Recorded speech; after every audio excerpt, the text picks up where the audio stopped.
ready. Shit. For what's probably the greatest entertainment news talk show out of Austin, Texas. Get ready for Clint Baker News and Talk. And now, here's your host, Clint Baker. Hey, what's up, guys? It's Clint. Welcome to Clint Baker Entertainment News, where we cover movies, streaming, music, news of the weird, all the fun stuff. Man, it's good to have you guys here. We have a crazy show today. We're going to be talking about some fun topics. We got a little bit of Charlize Theron Clea action. We got Kevin Feige. We got Superbad. We got Avatar. We got Oscars controversies. All kinds of fun stuff. So, yes, sir. Let's see. Before we get into that, do me a favor, guys.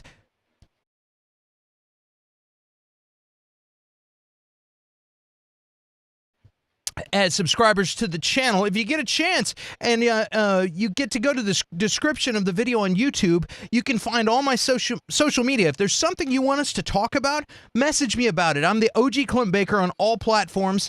And if you want to like what you see here, you want to support the channel, our Patreon information is there too, and we appreciate all of our patrons. So here's a air horn for all of our Patreon members. Oh, that's a buzzer. That's not an air horn. How about an air horn?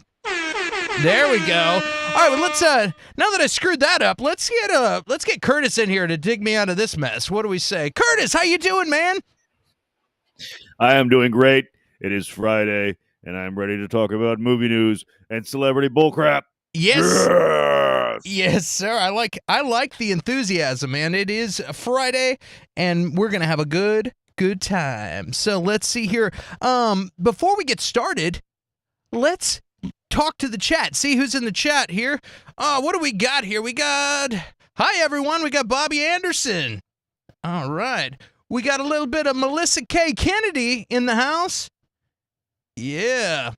And Melissa says, hi, Curtis. Welcome, ladies. Yeah, we got Bakertown. Who's that? Who's Bakertown? Just kidding. Some loser. I don't know. All right. Let's see here. Turn you up just a hair. Awesome, man. Well, let's get into the good stuff. What do you say?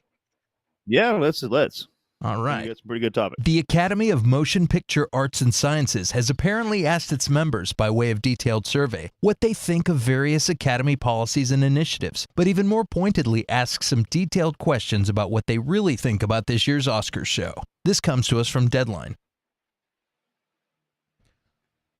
All right, man. It's been a hectic year for the Oscars. I don't know if you noticed. It's a little much, man. A little bit. We had the famous slap heard around the world, which just pretty much dominated all news for way too long. I got burned out of that in 24 hours. I was like, can we just make this thing go away? But now it looks like recently they sent out a survey to all the Academy members to ask what they thought about this last Oscars. Will Packer was the producer, and they were. I kind of feel like they're picking on him a little bit, but they had now they're having a more drama because they found out that the Snyder fans rigged the fan favorite promotion that they did on Twitter. So it was kind of a stretch anyway for them to. This guy comes in, is like, you know what? I got a great idea. We'll get people excited about the Oscars with a internet thing. We'll bring internet to the TV show, and so they do this thing, and of course Snyder fans are like piranhas, dude. They're like, and they used bots to rig this. Apparently they rigged some other thing where the Snyder Cut, Justice League Snyder Cut won some other thing with right, most excited or something like that. I saw that. It was not fan favorite, but it was another one. I briefly grazed over the article about that. I found out about that earlier today. But yeah, what a crazy thing. So it's not so. Do you even watch the Academy Awards, Curtis? I don't. Now, I've never been the big awards person. I do remember liking the MTV Awards because they had more fan friendly. Yeah. Awards, like best fight and stuff like that. so like the Oscars should mix in certain things like that. I do like that they did the fan favorite thing. They just got to figure out a better way to do it. It's year one, like come on. But like and but certain other categories that are popular vote driven.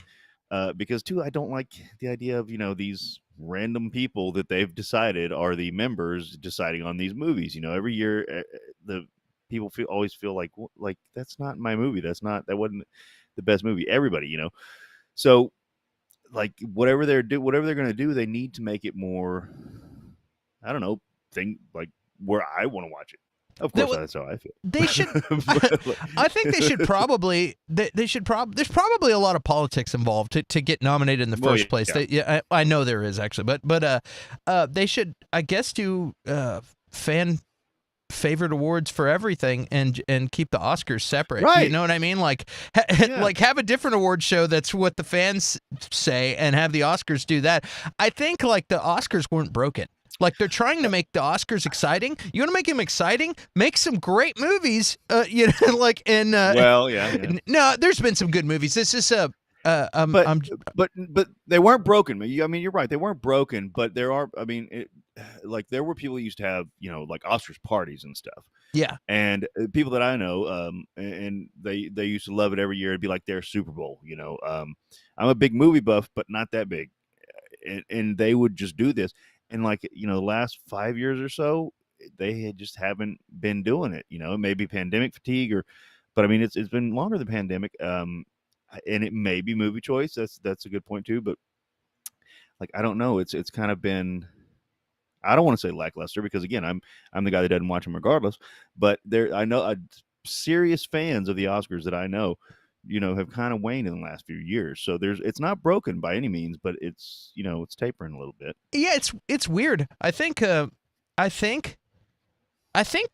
they should do? I think the Academy should start some. Maybe they already have them in place, and what do I know? But start really funding new directors and whatnot that aren't just doing remakes of IPs and stuff, and actually fund some. Like our friend Best Rajneesh. Original idea. Yeah, Rajneesh Sharma is an aspiring filmmaker. It'd be nice if they would fund people like that are trying to come up, and again, they may have programs in place, and someone's rolling their eyes at me right now, but I'm just saying. But for me, I think the last time I watched the Oscars was when Dallas Buyers Club won, which has been 10 years. It's been a long time. Yeah. And that was a role where Jared Leto lost a bunch of weight. That's how you win the award if you lose a whole bunch of weight. Yeah.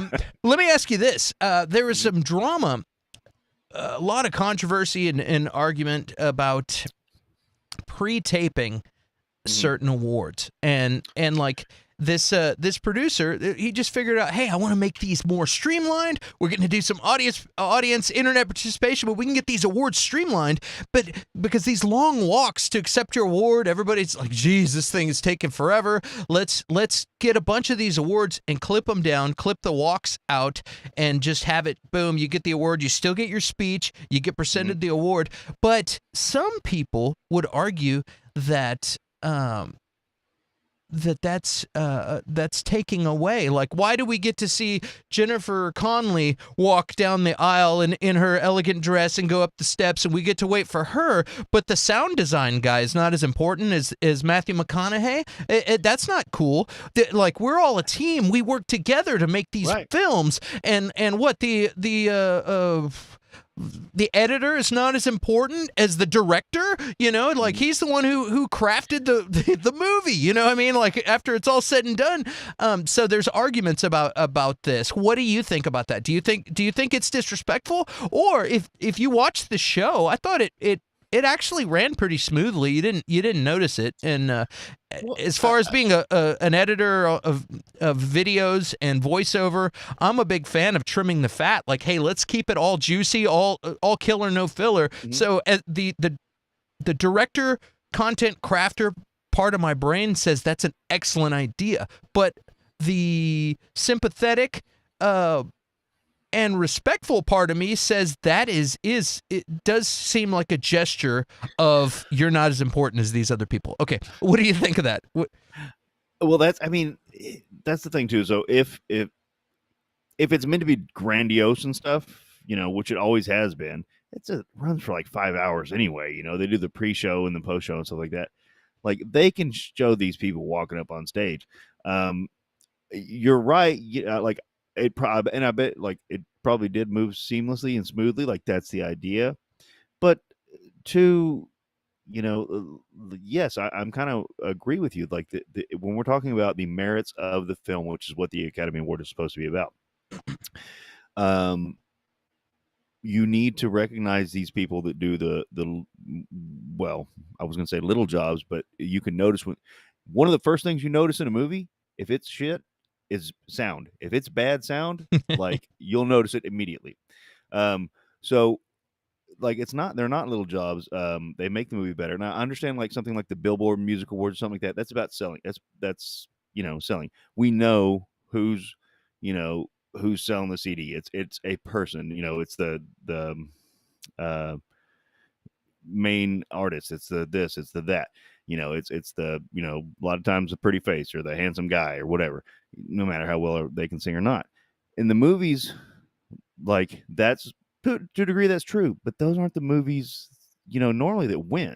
You don't see the Adam Sandler movie that sold a bazillion seats. Well, I mean, this was I'm showing my age here, but winning. You don't see the Arnold movie winning. It's based on the merit of the film, supposedly, and these people do so much work that these are the people that make you look good. The actors are there, and it's like, hey, like, I'm awesome. And it's like, nah, not yet. And then these people do all their work, and it's like, yeah, you're awesome. Okay. They do their sound work. They do their, lighting and all this stuff like that. And they make you awesome. And any good actor, or humble actor would tell you that. And they deserve their moment in the sunshine too. So I think it should be voluntary. Hey, if you want to record your stuff, hey, go ahead. Like, it's fine, and then, because I'd be like, I don't want to go with that. I'm not doing that. Like, the way they do it, they go and they record some of the stuff before the ceremony starts. So they give the awards there at the place, and then the ceremony starts, and it's done there. It's not like pre-done in a different place. It's done there. They just do it real quick, and then they start the show. And meanwhile, there's some guy backstage cutting the walk and do all that, and quickly editing a condensed version of this, and then they play it. And so you don't even know it, but it's just goes to commercial, comes back, boom, boom, boom, boom, and it's a quick award delivery really quickly, and without the walks and all that. But you don't even know, but they do it before the show starts. So it's like the show starts with them, then they go, hey, then all of a sudden, Chris Rock comes out. Hey, I'm Chris Rock. Who's gonna slap me in the face? No, and anyway, and so they did it in a streamlined way that doesn't look like they're doing that. That doesn't look like they're being insulting or minimizing the importance, but they're still minimizing the importance of these people by saying, "Hey, we don't want to wait for you to walk down the aisle." So it's a debatable situation, with this, but it's kind of funny. Do you think? Did you even know about? I didn't even know about the fan favorite promotion. Did you even know about that? I didn't. I didn't. Yeah, I didn't either. They've got to get more promotion out there for whatever it is they're doing. Period. But yeah. I see. I understand what they're trying to do, and trying to get the awards viewed and trying to bring them back, because I haven't watched the awards in years. I don't know if that's because the movies that have been nominated have not been exciting or what, but I sure would like to have an Oscar party. That sounds fun. And let me ask you this last question, then we'll move on to a different topic. But do you think the slap heard around the world is going to affect the ratings for next year's Oscars? Do you think people are like, oh man, this year was super exciting? We had Zack Snyder stealing the the fan favorite promotion, and which it wasn't Zack who did it. Zack is badass. I'm not picking on Zack. Yeah. It was the bots. It was the bots. Allegedly, they still haven't proven it yet. Yeah, they just think They That's what's think happened. the bots did. Apparently, some bots rigged this thing. So it wasn't Zach; it was the bots. I'm a Zach fan, so Yeah. yeah. So we had that drama, and then the obvious drama. Do you think next year people are going to tune in? Like, dude, let's see what kind of drama is going to happen this year. Last year was super exciting. I mean, I think it'll give them a bump because not only are they going to check in to see, if something like that occurs again, but also like, does Will Smith show up? And I'm sure we'll hear what they rule on him. Whether he already said he's stepping down or whatever for 10 years but people will, I think it'll give him a little bit of a bump, but it's not going to be a huge one. Because honestly, like like so many people, I was one of the people who there was a meme that said, if Will Smith hadn't slapped Chris Rock, I wouldn't have known the Oscars happened. Like I was one of those people, and there was a bunch of people like that. Like so, it'll help a little bit, but that's not going to get me to watch it. You know, if they like when they nominated Mad Max, Fury Road for Best Picture, that got me to watch it. I'm only that part, or only when they put somewhat popular good movies in there, when they give them a shot, even though they're not going to win, but like it'll get people to watch it. So getting more fan favorite stuff in there, and just giving it a little bit back and forth. Here's best visual, taping, sound, kung fu thing guy. They have to get some exciting categories or something. Yeah, exactly. And kind of mix it up a little bit. Everybody waits for the last 5, best actor, best actress, best supporting, best actor and actress, best director, best movie. Like they wait for the last hour anyway, So like mix it up and I'll watch it, sure. And we can have a movie party. That'd be awesome. Hell yeah. It's not fun to have a movie party. I was like, I haven't seen any of these. So, all right. I like watching all the movies ahead of time that I haven't seen that are nominated. That's a fun thing to do. Like I've done that before. Well, what do you guys at home think about this? Are you excited about the Academy Awards next year? Did you vote in the fan promotion that was online? Do you think the ratings are going to be more are going to be better next year? Let us know in the comments because we want to know what you think.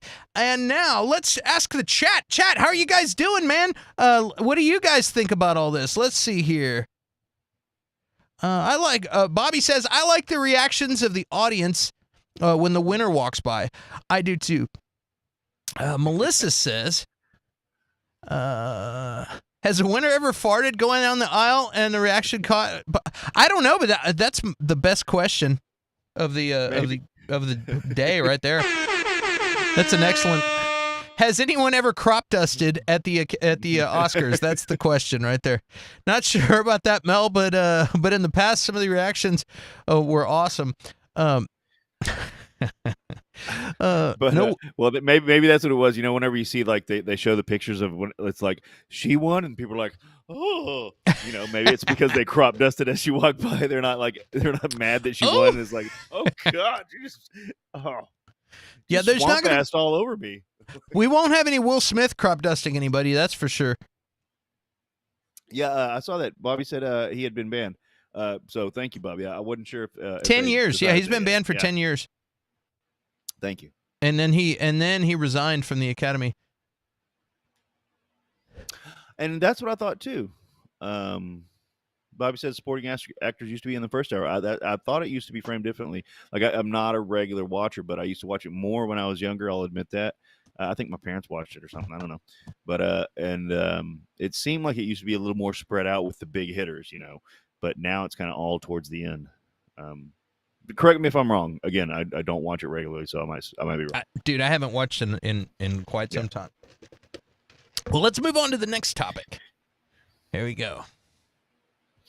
Dan Stevens, who we know from Legion, is set to lead in the next installment of Legendary's MonsterVerse film franchise, a follow-up to last year's Godzilla vs. Kong. Adam Wingard, who helmed the first film, is returning to direct, with production slated to begin this summer in Australia. This is coming to us from Deadline. Boy, oh boy! Kaiju. There's nothing more exciting than big giant creatures fighting each other. I don't know if you guys remember, but during this little thing that we call the pandemic, there was 2 movies that started bringing us back. I feel like they pulled us back. One of them was Mortal Kombat, and the second one was Godzilla versus Kong. And it's not necessarily a thinker of a film. This is not an Academy Award-winning film. This is just a fun, quality film. And when we were having a dark time, Godzilla and Kong pulled us out of it, and they're some of the first. It's one of the first movies that started getting people to go back to the movies. And for people that didn't want to go back to the movies, it was available for streaming on HBO Max, and it was a good time. And I feel like when we needed a good, fun popcorn movie, this thing delivered. Curtis, how do you feel? Are you excited about Godzilla vs. Kong sequel? They're in talks now to do a sequel. Dan Stevens is set to lead this thing. He was the guy who is in Legion, the actor for Legion. Are you familiar with that show, Professor X's son? I'm not familiar with the show, but I am familiar with him from The Guest, which is a great movie. Gotcha. Well, he's fantastic actor, and are you excited about a Godzilla versus Kong sequel? Am I excited? So you've all seen my Infinity Gauntlet, but I've basically dedicated a whole other arm to Godzilla. I think I showed y'all. Oh yeah, Mecha Godzilla. Oh, Mothra is the newest one. There's Mothra right there. So I'm a huge kaiju / Godzilla fan. But now we know. I mean, it's years later. But we know that Rocky IV ended the Cold War. Years from now, they will know that Godzilla vs. Kong ended the pandemic. That's right. And to have I'm like they had been hinting around about a sequel for a while, or another MonsterVerse movie. Apparently, there's going to be a MonsterVerse HBO show as well. I am so happy about this stuff. To be honest, the director before for King of Monsters, that's my favorite one. But I enjoyed Godzilla vs. Kong. But you know what's interesting is whenever I talk to my students, we will talk about, like I was talking to them about Doctor Strange and the Multiverse of Madness, and they're like, yeah, oh yeah, okay, yeah, some of them had seen it, some of them had not. Moon Knight, I was talking to him about that. Some had seen it, some had not. Kind of everybody saw Spider-Man.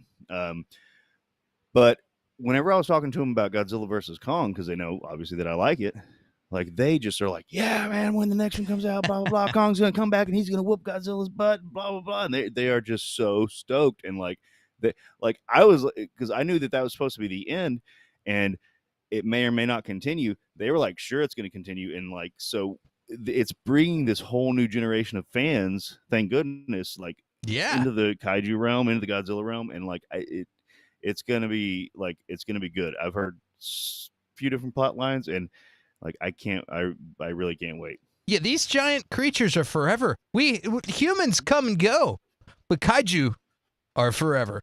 That's right. Yeah, this film, the original was I think it was the second movie during the pandemic to break the 100 million mark, and it went I think it was like 468 million globally, which is good considering it was streaming for free. On HBO Max, and people still went out to see it, because you have to see something like to see that in IMAX. That's what I'm talking about.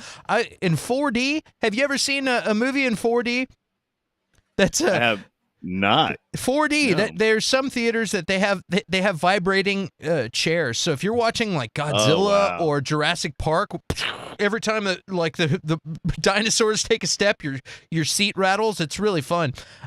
I bet Fast and the Furious would be fun in one of those theaters too. But yeah, I want the ultimate experience. When I'm going to see a movie like that, that's what I want. But I'm excited. I really enjoyed the last one. As a kid, I wasn't a huge Godzilla fan, but I really had a great time watching the last one. I watched all. I've seen them all, of course, all the newer ones. I've enjoyed them, and I can't wait for this new one. Do you think it's going to destroy in the theater? Do you think it's going to do well, considering it's not going to be streaming for free on HBO Max, and the feedback you've gotten from some of your students, as you say? That's what I mean. I've got a well, how would you say it? Unsolicited focus group here, Yeah. that I can rely on, and like they are like all about, and they want to watch it the last couple days of school. They're like, well, let's rewatch it, and I'll show you that Kong won. They're like, and they're getting serious about it. So like they're bringing up these new groups of fans. I think if they do it right, it'll knock it out of the park. And they can keep this thing going for a while, like because there were the original Godzilla series. There was Godzilla is the only actually series that has it's more sequels than James Bond. It Wow. has the Guinness Book of World Records for most sequels, and they can keep this thing rolling. They just got to keep this generation of fans happy, and they will just eat it up like I did. Yeah. Well, what do you guys at home think? Are you guys excited about a Godzilla vs. Kong sequel? Do you think it's going to kick ass in the box office? Let us know in the comments because we want to know what you think. And how about you guys in the chat? What do you think? Are you guys fans of? Are you fans of kaiju? Oh, we got a long comment here. Hello, everyone there. I want to share this testimony of how I was. Yeah. Oh, this is a small penis. Maybe not read best. Yeah, we're not gonna read that comment. In fact, this is why I need I need a guy in the back. Hey, Jeffrey, can you delete that comment? I need to get some mediators that can start getting rid of that. Yeah, we're not clicking on that one. Bobby says I don't really go to the movies, but I will have it as soon as it's available. Oh, I've been a Kong fan since Fay Ray. Yeah, I honestly because of the pandemic, I didn't go see it in the theater, but I did buy a new, way bigger TV so that I could watch it at home. Awesome. All right. Well, let's get on to the next topic. Let's see what we got here. After crossing the $200 million mark on Monday, Disney Marvel's Doctor Strange in the Multiverse of Madness on Tuesday zoomed past $500 million global. It is also nearing $300 million at the international box office, certain to reach that milestone today. This is coming to us from Deadline. Oh no, we don't have Curtis! Uh-oh. Hold on one second, gang.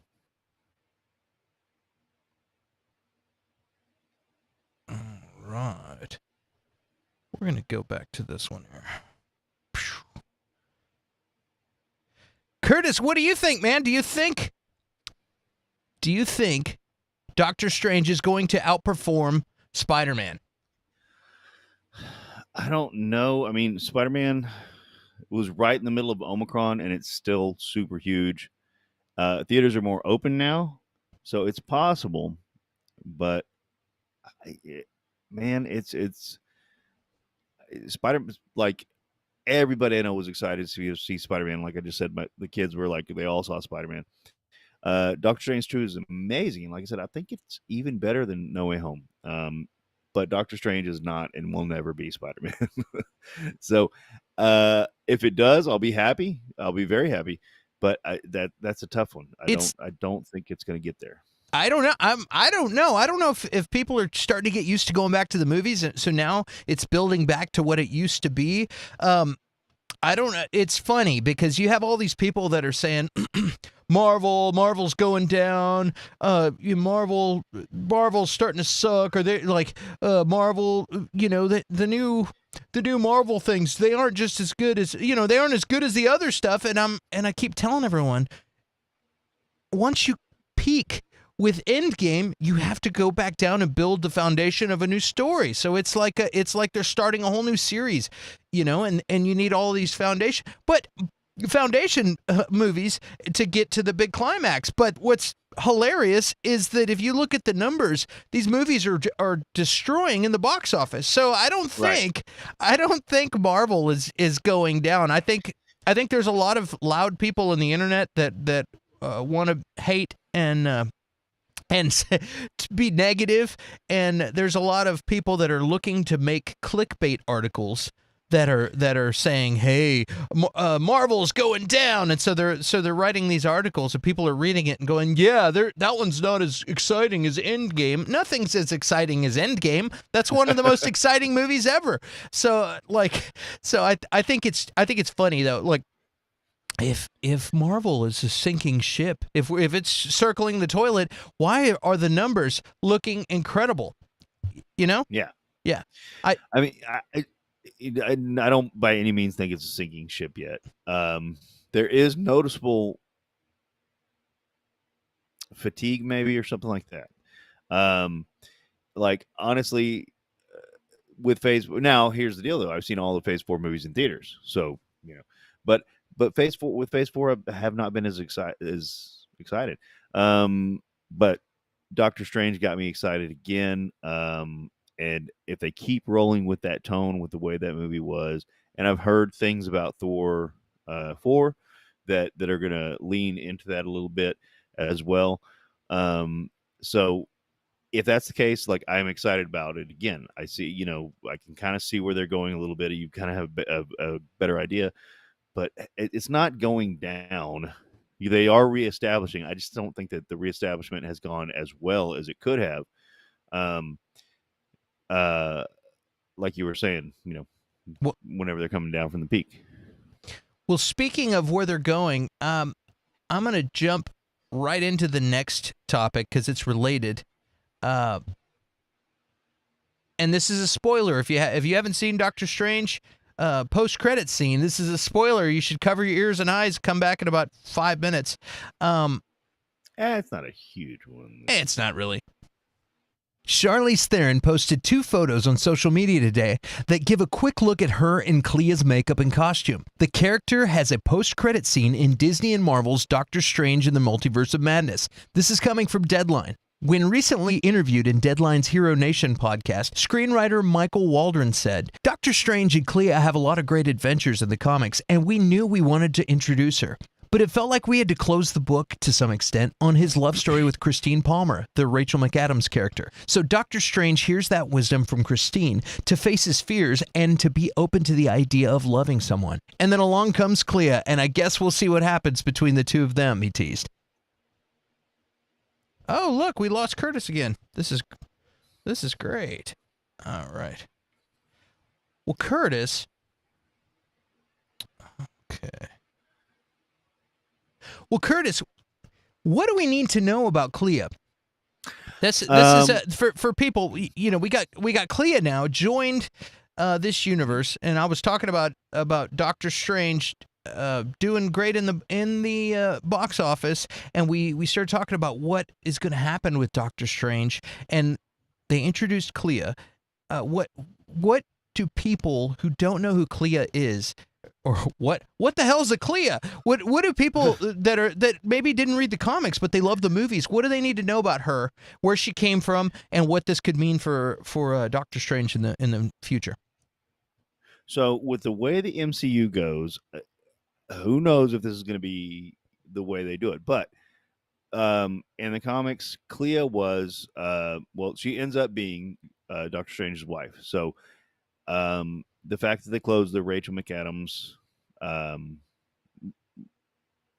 love interest part, and I think they really did that well. That was one of the best, I thought, parts of the movie. Like, the movie was very good. It's not like a bad movie where it's like, oh, well, that's one of the best parts.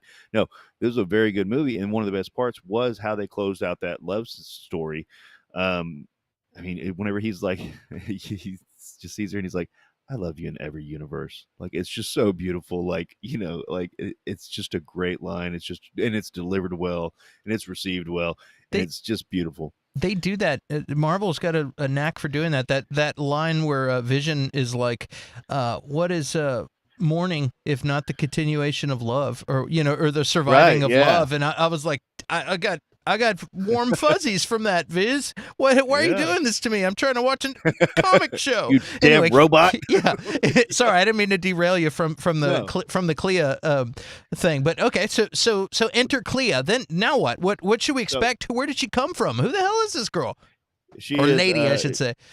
Doctor Strange's main love interest. She's his wife in the comics.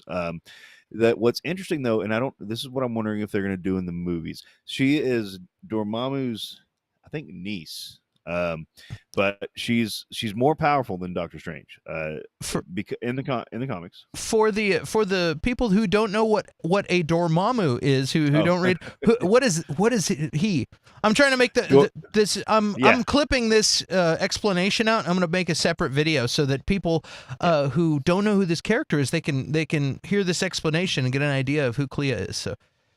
So Dormammu was the big bad in the first Doctor Strange film. They're playing around with universes and stuff, or not universes, dimensions in the first film. And Dormammu was the big bad who Doctor Strange beat with the Time Stone by constantly basically making this being that wasn't aware of time, and it just destroy this character. The character. He wasn't. He wasn't done well in that. I'll say he's a great character in the comics, and he comes back a lot. But in that dimension, he is a creature, and his sister, who I believe is Clea's mother, they're made of magic. Okay, they are completely and totally made of magic in that dimension, and so Clea is made of magic like them, and she is also trained in magic. Becomes trained, and so she's been the Sorcerer Supreme in her dimension, and she at some point becomes the Sorcerer Supreme in our dimension. So she's more powerful than Doctor Strange, and they end up getting married. The only thing is that in the comics, she's super important at times, and then you don't see her for a long time. And then she's super important at times, and you don't see her for a long time. Obviously, the MCU is introducing her, so she's going to be a very important character. I know in the comics you'll have a lot of different versions of a character, and sometimes they do this and that. How do you think MCU is going to use her? I mean, I think they're going to use her to show him the powers of the other dimensions. That's the thing. So at the end of this movie, they're going to other universes. And so it seems like she's there to fix the incursion and asking him if he wants to help. So it might be something along those roads as well. Like that's what I mean. I'm not sure how they're going to do it. It's good that they did it, because a character like Rachel McAdams' character, like certain characters don't need to be grounded to Earth, and I was going to say Thor, but actually it makes sense, because the Natalie Portman character is not keeping him grounded to Earth. She's actually becoming a god in the next one, obviously. But certain characters don't need to be grounded to Earth, and Doctor Strange is one of them. Like Iron Man needed Pepper Potts to be grounded to Earth and be grounded in himself. Like that's a good, that's a good other side of his coin. But Doctor Strange isn't one of those. He needs to be going on these crazy adventures and stuff like that, and he knew that he couldn't do it and keep her safe or not ruin things at the same time. Clea is right on his level, and it's like we can go just messing with all kinds of stuff and have some great adventures, and she's probably going to save my butt a few times, so it's going to be a good dynamic. I'm wondering how they're going to use her. Do you think this is going to lead into another Doctor Strange movie, or do you think this is going to have something to do with like Secret Wars, or have something to do with Thor: Love and Thunder, where they're going to help against Gore the God Butcher? Or do you like what? I mean, where if you ran the MCU, where would you take this? Like a super powerful being like she is. So that's the thing too. So I don't know. Everything is leading up, in my opinion, to Jonathan Majors being Kang the Conqueror. They showed that in Loki. Mm-hmm. That's not a big, and he is a big bad. He's basically the ruler of time in multiple universes. And we saw in Loki that the timeline is splitting. That was his whole job towards the end or the one at the end of all, or whatever it is that he keeps them in line. So I think Clea is going to be more like, instead of extra dimensional, just like in Doctor Strange and stuff, more multiversal. And so they're going to pop in and out of movies and I think there will be a Doctor Strange 3, but they're going to pop in and out of movies and kind of fix some stuff here and there, or like be the MacGuffin to be like, oh, well, we just got to do this, oh, we got to do that, and fix some stuff whenever it's necessary, and lead to the big fight against Gang. All right, so maybe this leads up to Kang, which I'm excited. Jonathan Majors was amazing. Oh yeah, yeah, he's going to be really good. So I'm very excited about that. Well, what do you guys at home think about this? Are you excited to see Clea? Do you think Doctor Strange is going to beat the performance of Spider-Man in the theaters? And where do you think they're going with this? Why did they inject her into the story? What's the plan? What do you guys think? Let me know in the comments, because I want to hear what you think. And what do you guys in the chat think about all this? Or do you even care? Let's see. I don't even care about Doctor Strange. Oh, let's see here. They may have jumped out because they hadn't seen it yet. Oh yeah. Let's see here. Well, subscriptions. I can't justify. Yeah, I've got a lot of subscriptions. I still take my butt to the movies. I love going to the movies. I'm kind of in Bobby's boat too. Like, if I can see it at home, I'm probably gonna say it. There's certain movies that'll get my butt out, but if I can see it at home, I'm probably gonna see it at home. Yeah, Bobby's still on Batman. Heck yeah, quality. Check it out. What's up, Jedi Master EJ? Dude, you're just in time. We're about to talk about Kevin Feige's Star Wars. You know, like, what do you mean? Ditch the date, dude. It's time to talk about Star Wars. Man, I hope you have a great date. Yeah. Put his comment up again. Boom. What's up, everybody? Have a great show. I appreciate it, man. We'll see you next time. Get you some, EJ. Which reminds me, guys, I'm going to be putting this podcast or this show up on as a podcast, so you'll be able to find this on Clint Baker, on the Clint Baker. I think we'll probably call it the Clint Baker Show. I don't know. I'll let you know on the next one. I've got a couple of podcasts. I have a there's a Clint Baker Show. I might just start posting these on that podcast. But yeah, we'll have the audio available soon. So. All right, let's move to the next topic. Hopefully, the camera stuff isn't messed up, and I will be able to. Anyway, you didn't even notice, but anyway, here let's move to the next topic. Speaking of Michael Waldron has been chosen by Kevin Feige to write his much-anticipated Star Wars movie. When asked in an interview with Variety how far along he was, this is what he had to say. We're finally into it in earnest. I mean, I'm writing anyway. It's a lot of fun. I'm enjoying having the freedom to do something that's not necessarily a sequel or anything. It maybe has a little less of a... It just doesn't have a bunch of TV shows and movies that you're servicing on top of it, the way I did with Doctor Strange. So it's nice. It feels like a different exercise. Woohoo! Yes, sir. How is it that Kevin Feige's Star Wars isn't going to be connected to Star Wars? Like, he's basically saying, "Oh, I don't have all these strings attached." If you're writing an MCU show, which he's done a couple, if you're writing an MCU show, you've got to take into consideration all these things, the storylines, where they're going, who you could bring in, who you could bring out, and you got Feige massaging the whole thing, making sure all the strings lead up to the final climactic event.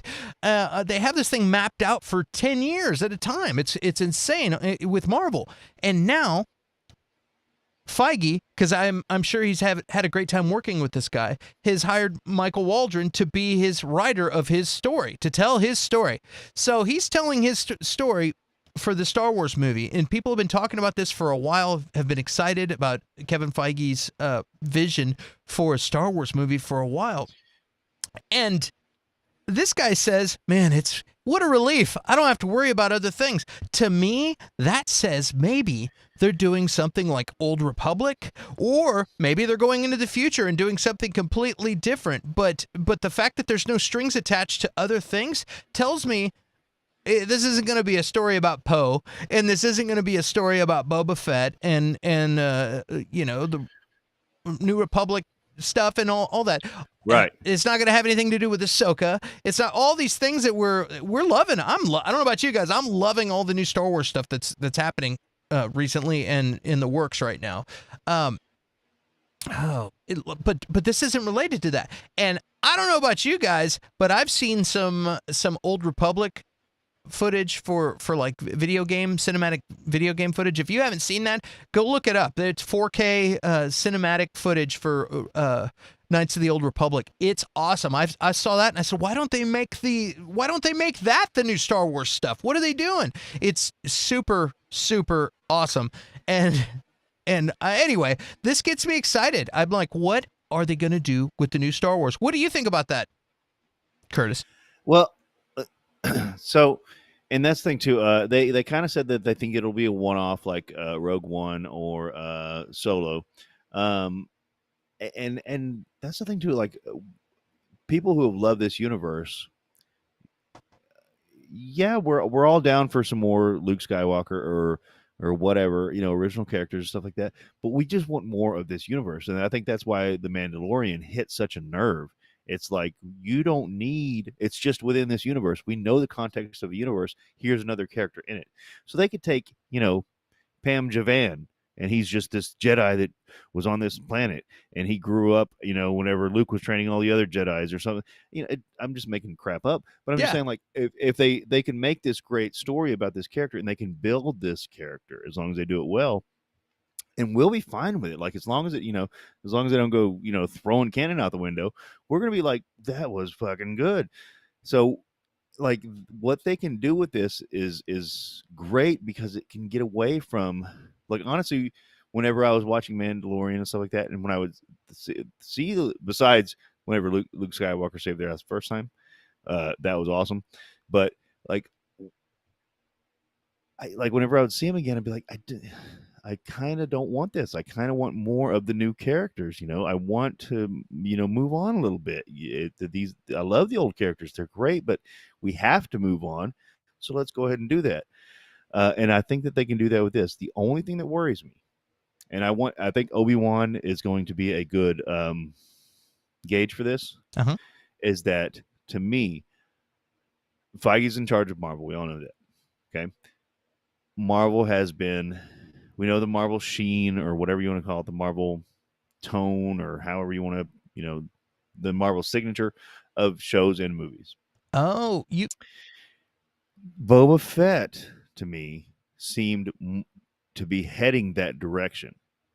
And I don't, like, that's what I want less of from Marvel, and I definitely don't want it in Star Wars. You don't want them to make Star Wars marvelous. I don't want a Marvel Star Wars movie. I want Marvel to go, even, like I said, even pull back from that some. Dude, I can't wait till that movie comes out. What did you think of the Feige Star Wars? I thought it was marvelous. I'm gonna be killing people with that one. Yeah, I totally hear what you're saying. I don't know, man. I think it's going to be awesome, because this is a whole different genre. You know what I mean? It's like sci-fi instead of it. I know with this.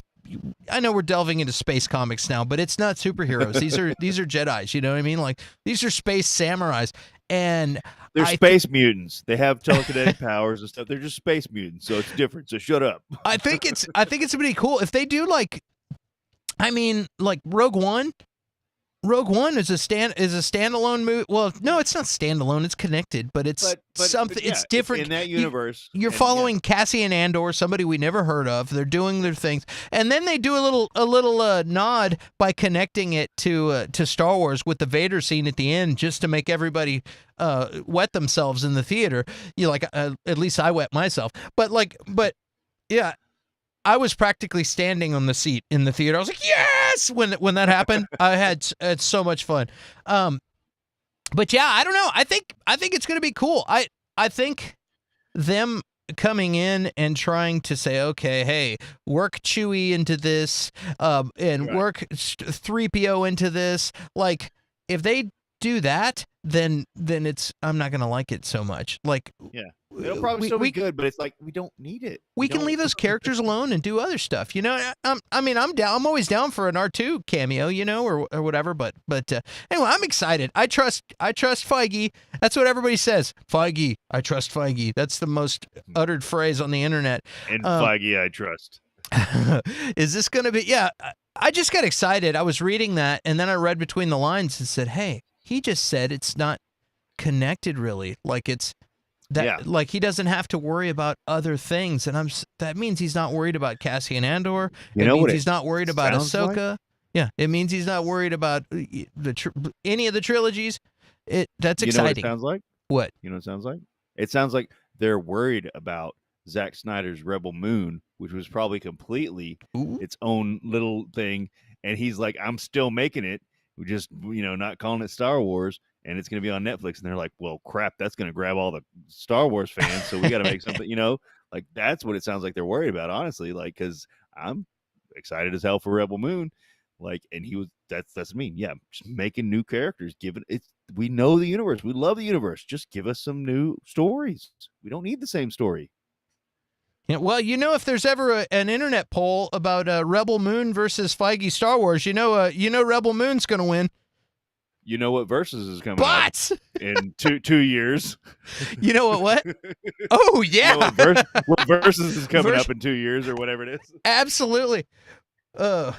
Which, by the way, guys, we're going to be doing, what do you guys think about the Feige Star Wars movie? Let us know in the comments. We want to hear what you think about it. Man, I'm excited. I don't know. I think Curtis is excited. I think we're all excited here. Any new Star Wars is good Star Wars as far as I'm concerned. But let me know in the comments. I want to hear what you think. What do you guys in the chat think about this? What do you guys in the chat think? Bobby's got it right on the head. She says they could set it up far enough in the future that the person that has to connect them back is gonna go crazy, they could make all new characters, and that's the point. Yeah, that's that's what we want to see. That's why if you've read the books, the Thrawn trilogy is so good, or in certain other aspects of the books are so good. I haven't read them all. Don't get me wrong. There's a lot of them, but I've read plenty of them, and they're so good because it's like this is the universe I love, and as long as it's a good writer, it's like they were true to the story, they were true to this, and these are new characters, and now I'm really excited to see this character in anything, and it's like nobody else knows who this character is. Like, what do you mean you don't know who this character is?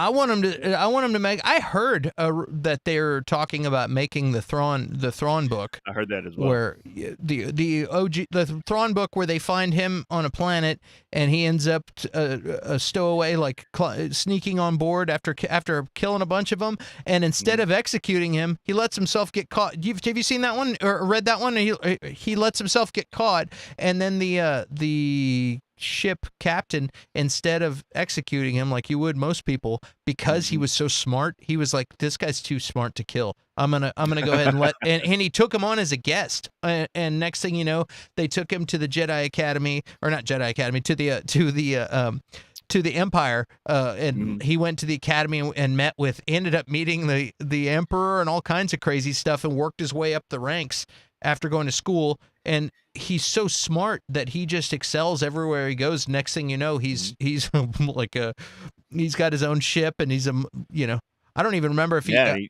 don't think he controls the Outer Rim. Yeah, it's insane. I don't know if he made it to Grand Moff level, but he's I don't remember his rank or whatnot, but he's Grand Admiral Thrawn is what he was. That's right. Yeah, that's what Ahsoka was looking for. But it's crazy. I love Thrawn. Thrawn's awesome, and Lars Mikkelsen does his voice in the animated series, and he's going to be doing the live action version of him, and he's such a compelling character. Like, Curtis, if you get bored, look up Thrawn quotes, and somebody has a YouTube channel where he does different quotes. You know those framed pictures that it'll say like it'll say stuff like discipline, and then it'll have something like discipline is when hard work meets blah blah blah, or you know what I mean, like, and then they'll have another one that's like endurance, and then it has some quote, and it usually has like, I had some and it had like Wolverine and different guys, and it had different quotes and stuff. Somebody made those but with Thrawn, and it's just Thrawn, and it says like exercise, and then it has a quote from him: when trying to be the greatest adversary, it's important to exercise your body and your mind. One might find that blah, blah, blah. And it's like this super awesome quote. And you're like, yeah, these are words to live by. Speak the truth, Grand Admiral Thrawn. He's awesome. But they have a friendship. One might think that a true friend is someone who blah, blah, blah. But a real friend is... And it's these quotes that they've taken. And it's Lars Mikkelsen's voice. And it's super awesome. I love those things.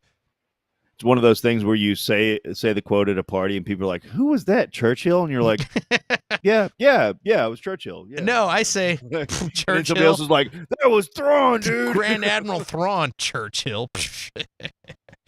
Ooh. Oh, boy. Let's see here. All the characters. What does Bobbi got to say here? Boom. I used to read something, I can't remember what, but he showed up in the series. I knew exactly. She knew exactly who he was. Exactly. Yeah. Well, let's go. He's a big enough character that, and again, he came out of nowhere. Like somebody made him up, and it just worked. Yeah, I think Timothy Zahn is the name of the guy who. Timothy Zahn. Yes. Yeah. He's the author that wrote about him, and he's awesome. And I think the guys at the Star Wars guy, I can't think of his name right now. I have a brain for it. But everyone knows it, dude. This is a great character. So let's move on. The first teaser trailer for James Cameron's sequel, Avatar: The Way of Water, rode a huge wave of interest when it debuted online early Monday. The teaser finished its first 24-hour online window with 148.6 million views, including 23 million from China alone. Avatar 2's views on YouTube and across social media don't include the millions of people watching the teaser on the big screen before Doctor Strange and the Multiverse of Madness. This comes to us from The Hollywood Reporter.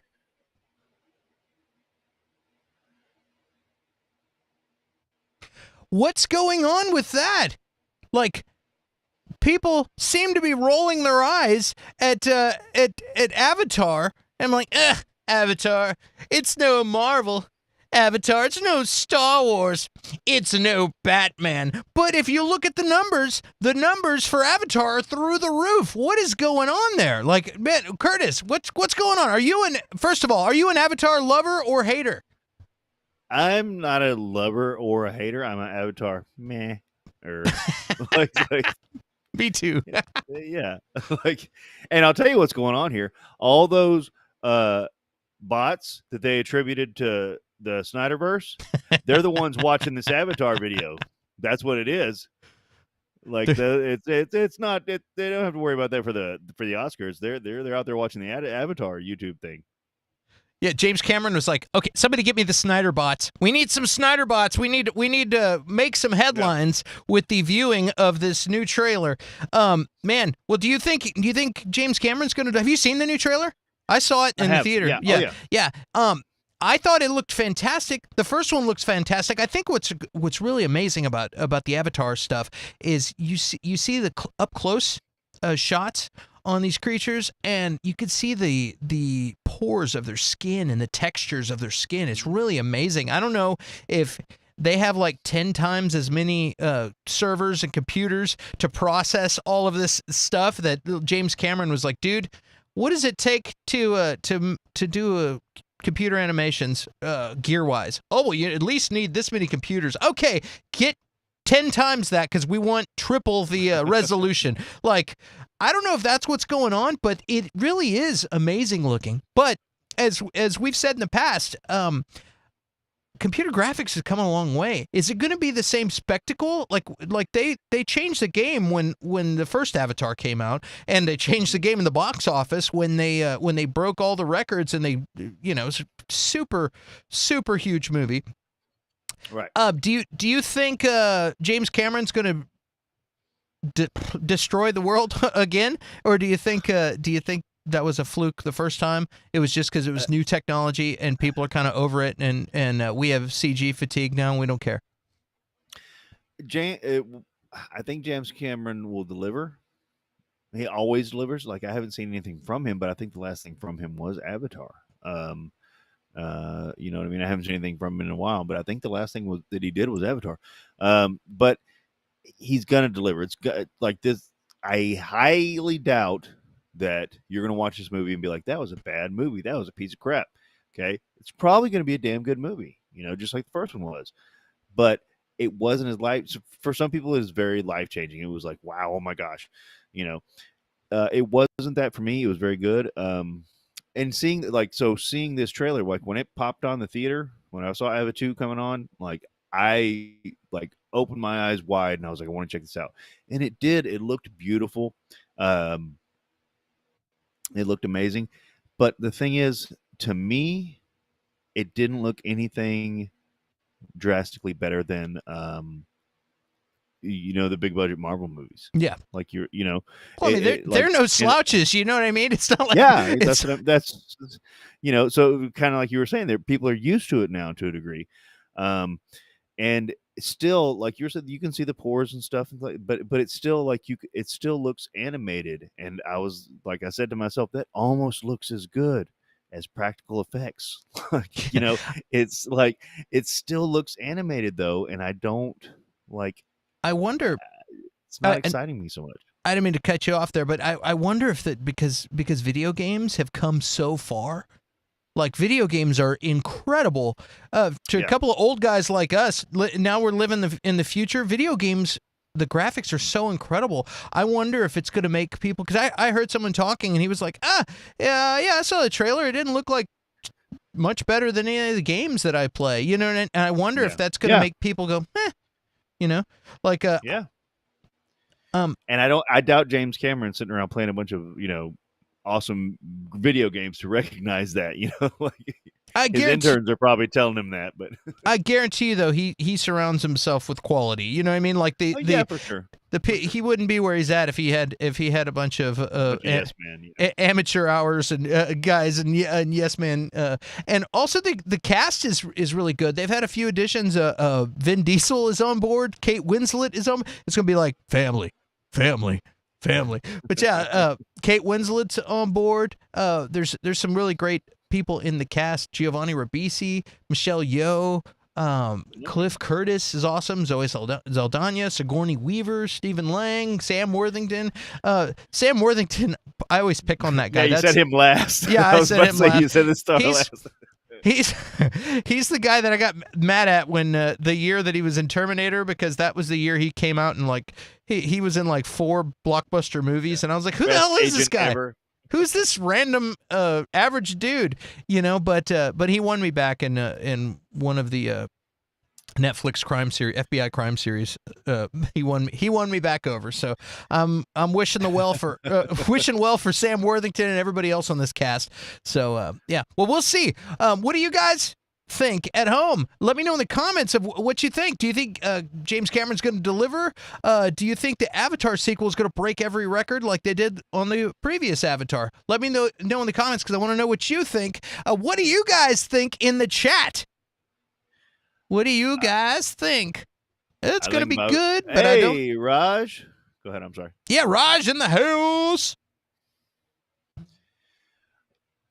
Bobbi kind of nailed it. I think this is gonna. That was for Raj.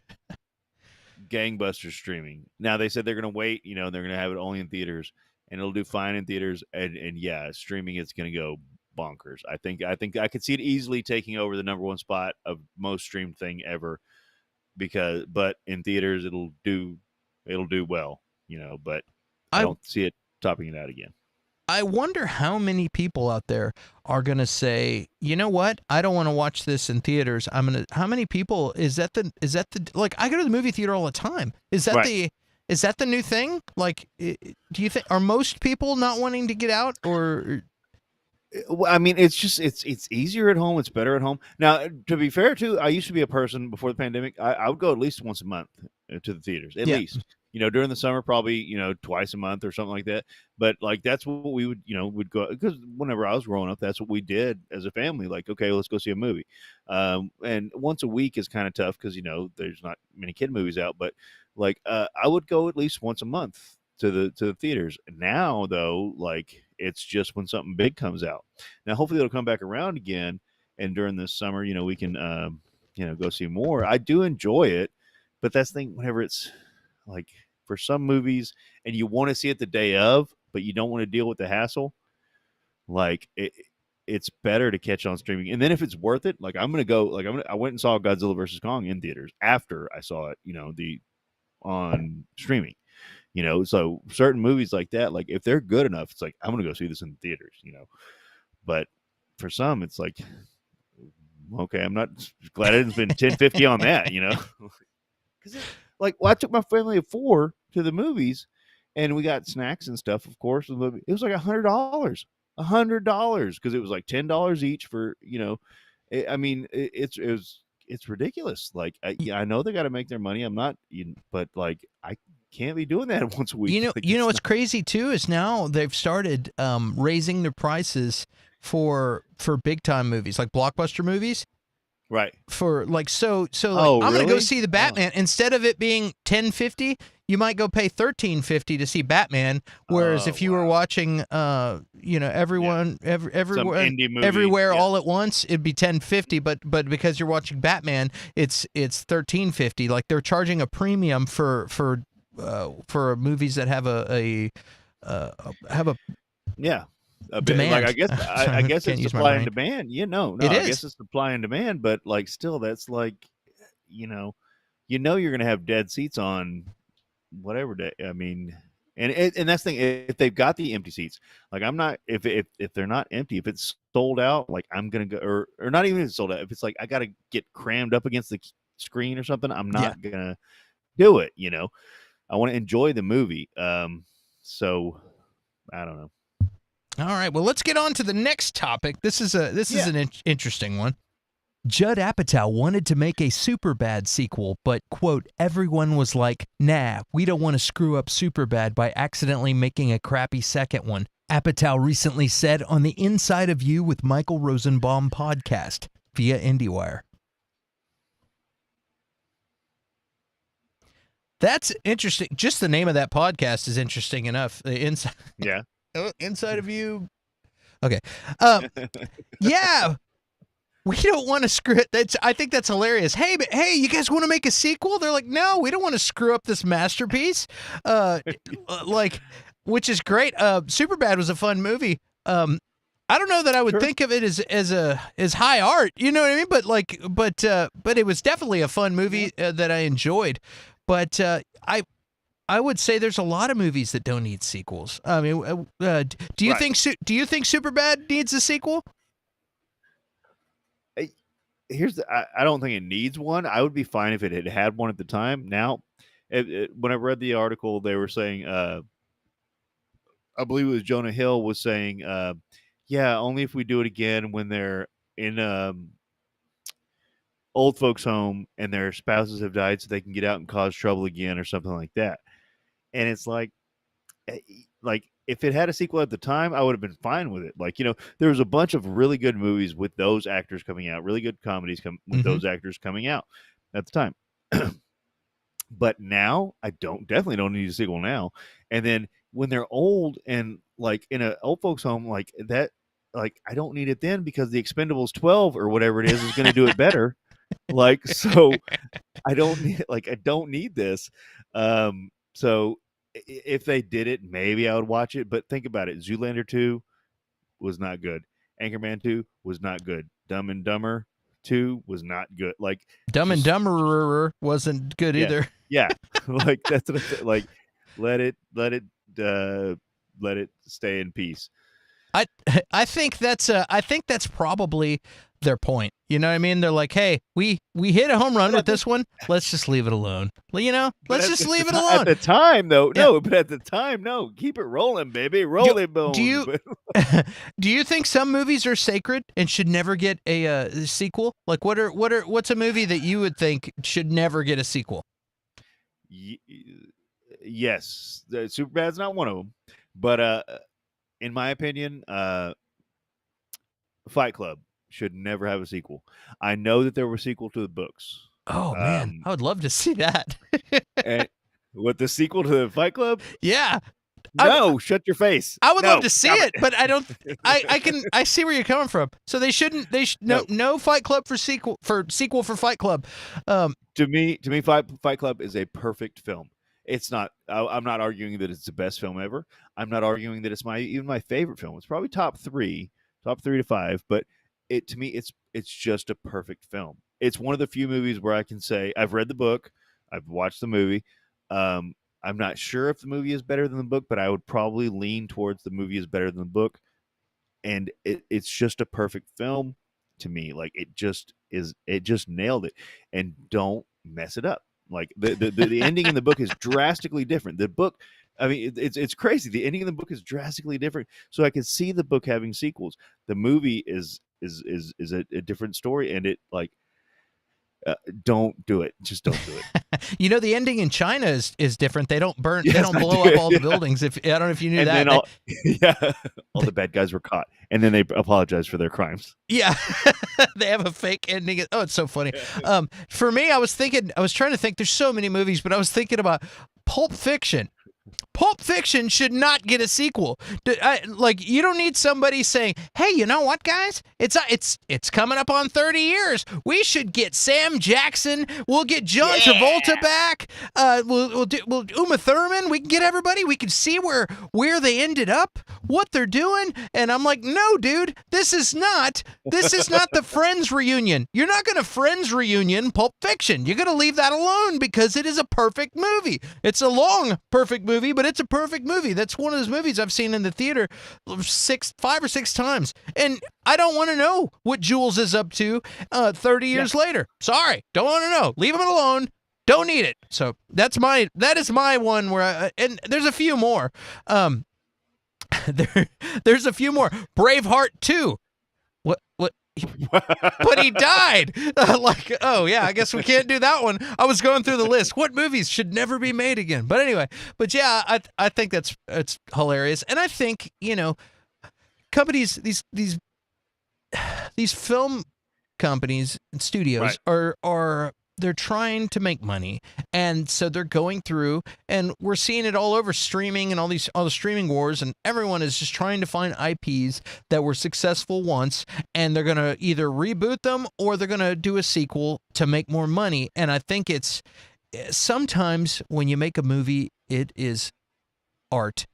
Sometimes it is consumable entertainment, but sometimes it's art, and in those cases, even if they slipped on a banana peel and accidentally made a masterpiece, I don't think they need to always make a sequel. That's just my opinion. But what do you guys think out there? Do you think Superbad needs a sequel? Do you think some movies are sacred? What movies do you think should never be made? Let us know in the comments, because we want to know what you think. And how about you guys in the chat? What are you guys saying over there? First off, Rajneesh was like, Superbad is an icon, which is hilarious. Yeah. Losing brain cells just thinking about Dumb and Dumber. Yeah, exactly. Yeah. Dude, where's my car too? Let's see that one. Zed is dead, baby. Zed's dead. Yeah, I want to see what happened to Marcellus Wallace after Bruce Willis left. Did he ever get that Band-Aid off? I don't know. Highlander sequels should never have happened and ruined lore. Yeah. They should have just followed the creed, or there can be only one. If they would have just done that, one Highlander movie, there can be only one. That would have been fine. But no, there can only be 5. We're going to have I've already got a commitment. I don't know when, but we're going to have a whole Highlander versus episode with Natchet Taylor involved. For that series, but I don't know when. So it's we watch. Have you really talked to him about it? Oh yeah. Okay, he said he's on board. It's just got to be on his schedule, which is okay. He's out there saving lives and shit. This guy, he's he thinks he's super important. For those who don't out there who don't know, Natchez Taylor's a good friend of both of ours. I play in a band with him called Nowhere Bound, and he's a great dude. So that'll be really fun to talk about Highlander with you and Natchez. It'll be great. And he literally does save lives. I'm just picking on him. Yeah, he does. He's yeah. So his schedule is very difficult to nail down. All right. Let's see here. Well, guys.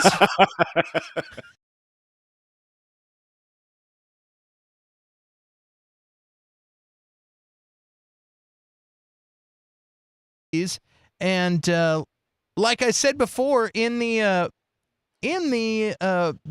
description of this video, we have all of our information, social media information. If you want to message us, give us some ideas or some things you want to talk about. If there's some news that you're like, whoa, they need to talk about that, let us know. If there's something that you wanted to send me regarding one of the things we talk about, you can do that. I also have all the links to our Patreon and to everything else. We appreciate all the patrons who are keeping us going, and we appreciate you guys, and all you guys who just tune in every week and hang out with us in the chat. Yeah. We really, really appreciate you guys doing that and being there and becoming our friends. And so every week we're gonna be here at 5:30 Central Time to give you the entertainment news and hang out and have a great time. So, let's see here. I'm gonna hit the chat one last time before we hit the road, because we're about to hit an hour and a half, and that's just right. So, oh, Marcellus Wallace, I'm gonna put that comment back up because that's hilarious. Oh, Bobbi says Tootsie 2. Tootsie No, 2, come on. We don't need a Tootsie 2. Yeah, I think that's just shame. She's like, oh boy. Well, they did make Tootsie 2. They made Miss Doubtfire. Oh yeah, that's basically Tootsie. Yeah, it just ripped off Tootsie. So we're doing verses. Yes, we're going to be doing verses here in a little bit. Man, I would say, Curtis, are you down? Is 9 too late for you? No, we're good. I don't think we'll do the long synopsises. We'll just do the condensed synopsises, and then we'll go through the list of the questions and stuff. Awesome. That'll give us enough time to get ready for that. Guys, again, we appreciate you joining us. Guys, hit us up every week. We're going to be right here on Clint Baker Channel. That's youtube.com/Clint Baker Channel, talking about movies, streaming, games, music, all news of the weird, all the fun news, not the terrible news. We're here to deliver the good news. So we'll see you guys soon. Thanks again. We love you guys. Thank you, Curtis, for hanging out, and we'll see you next time.